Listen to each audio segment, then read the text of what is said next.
ಯುಗಾದಿ 2025ರ ದಿನ ಈ ಎರಡು ಕೆಲಸ ಮಾಡಿದರೆ ವರ್ಷಪೂರ್ತಿ ಧನಲಾಭ. ಹಿಂದೂ ಧರ್ಮದಲ್ಲಿ ಆಚರಿಸಲಾಗುವ ಪ್ರಮುಖ ಹಬ್ಬಗಳಲ್ಲಿ ಯುಗಾದಿ ಕೂಡ ಒಂದಾಗಿದೆ. 2025ರ ಯುಗಾದಿ ಹಬ್ಬದ ದಿನದಂದು ನಾವು ಈ ಎರಡು ಕೆಲಸಗಳನ್ನು ಮಾಡುವುದರಿಂದ ವರ್ಷವಿಡೀ ನಮಗೆ ಹಣದ ಸಮಸ್ಯೆ ಬರೋದಿಲ್ಲ.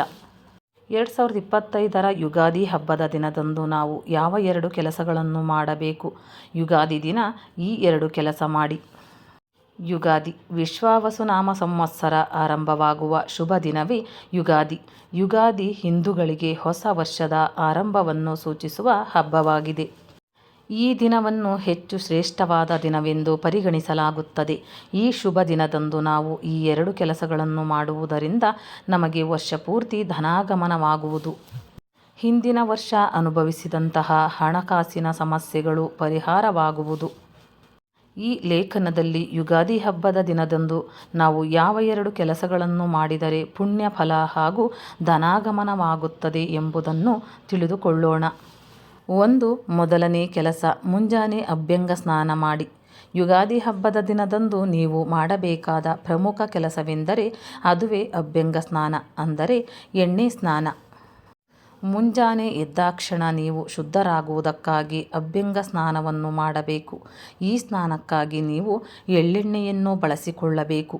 ಯುಗಾದಿ ಹಬ್ಬದ ದಿನದಂದು ಅಭ್ಯಂಗ ಸ್ನಾನವನ್ನು ಸೂರ್ಯೋದಯಕ್ಕೂ ಮುನ್ನ ಅಥವಾ ಸೂರ್ಯ ಉದಯಿಸುತ್ತಿರುವ ಸಮಯದಲ್ಲಿ ಮಾಡುವುದು ತುಂಬಾ ಒಳ್ಳೆಯದು. ಕುಟುಂಬದ ಸದಸ್ಯರೆಲ್ಲ ಅಭ್ಯಂಗ ಸ್ನಾನವನ್ನು ಮಾಡಿದ ಬಳಿಕ ಹೊಸ ಬಟ್ಟೆಯನ್ನು ಧರಿಸಬೇಕು. ಒಂದು ವೇಳೆ ಹೊಸ ಬಟ್ಟೆಯನ್ನು ಧರಿಸಲು ಸಾಧ್ಯವಾಗದೇ ಇದ್ದರೆ ಅಂತಹ ಸಮಯದಲ್ಲಿ ನೀವು ಒಗೆದು ಸ್ವಚ್ಛಗೊಳಿಸಿದ ಬಟ್ಟೆಯನ್ನಾದರೂ ಧರಿಸಬಹುದು. ಹೊಸ್ತಿಲು ಪೂಜೆ ಕಡ್ಡಾಯ. ಅಭ್ಯಂಗ ಸ್ನಾನವನ್ನು ಮಾಡಿದ ಬಳಿಕ ನೀವು ಮಾಡಬೇಕಾದ ಪ್ರಮುಖ ಕೆಲಸವೆಂದರೆ ಪೂಜೆ ಕೈಂಕರ್ಯಗಳನ್ನು ಪೂರ್ಣಗೊಳಿಸುವುದಾಗಿದೆ. ಯುಗಾದಿ ಹಬ್ಬದ ದಿನದಂದು ಕುಟುಂಬದ ಸದಸ್ಯರೆಲ್ಲ ಒಟ್ಟಾಗಿ ಸೇರಿ ಪೂಜೆಯನ್ನು ಮಾಡುವುದು ಉತ್ತಮ. ಪೂಜೆಗೂ ಮುನ್ನ ಹೊಸ್ತಿಲ ಪೂಜೆಯನ್ನು ಕಡ್ಡಾಯವಾಗಿ ಮಾಡಬೇಕು.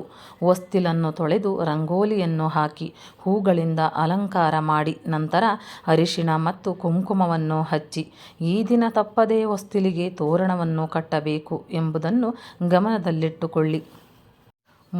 ಮನೆಯಲ್ಲಿ ಪೂಜೆ. ಹೊಸ್ತಿಲ ಪೂಜೆಯ ನಂತರ ಮನೆಯ ದೇವರ ಕೋಣೆಯಲ್ಲಿ ಮೊದಲು ಗಣಪತಿ ಪೂಜೆಯನ್ನು ಮಾಡಬೇಕು. ನಂತರ ಲಕ್ಷ್ಮೀನಾರಾಯಣರನ್ನು ಪೂಜಿಸಬೇಕು. ದೇವರಿಗೆ ಹೂವು, ಹಣ್ಣು, ಬೇವು, ಬೆಲ್ಲ ಹಾಗೂ ಸಿಹಿಯಾದ ನೈವೇದ್ಯವನ್ನು ಅರ್ಪಿಸಿ ಪೂಜೆಯನ್ನು ಮಾಡಬೇಕು.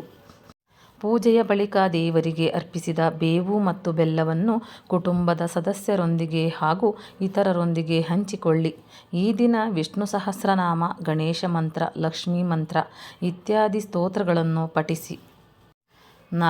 ಎರಡನೇ ಕೆಲಸ, ನೀರಿನ ದಾನ.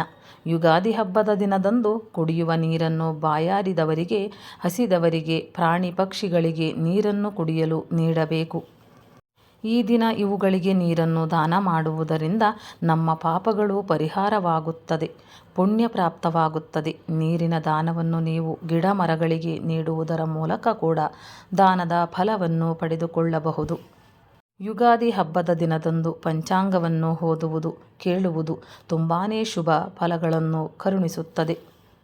ಹಾಗೂ ಈ ದಿನ ಸಾಧ್ಯವಾದರೆ ಗೋವುಗಳ ಸೇವೆಯನ್ನು ಮಾಡಿ, ಇದು ಕೂಡ ಪುಣ್ಯವನ್ನು ನೀಡುತ್ತದೆ. ಯುಗಾದಿ ಹಬ್ಬದ ದಿನದಂದು ಈ ಕೆಲಸಗಳನ್ನು ಮಾಡುವುದರಿಂದ ವರ್ಷವಿಡೀ ನಮಗೆ ಧನ ಧಾನ್ಯದ ಕೊರತೆ ಇರುವುದಿಲ್ಲ. ಸ್ನೇಹಿತರೆ, ಈ ಮಾಹಿತಿ ನಿಮಗೆ ಇಷ್ಟವಾಗಿದ್ದಲ್ಲಿ ಇನ್ನೂ ಹೆಚ್ಚಿನ ಮಾಹಿತಿಗಾಗಿ ಲೈಕ್ ಮಾಡಿ, ಶೇರ್ ಮಾಡಿ, ಚಾನಲ್ಗೆ ಸಬ್ಸ್ಕ್ರೈಬ್ ಮಾಡಿ. ಧನ್ಯವಾದಗಳು.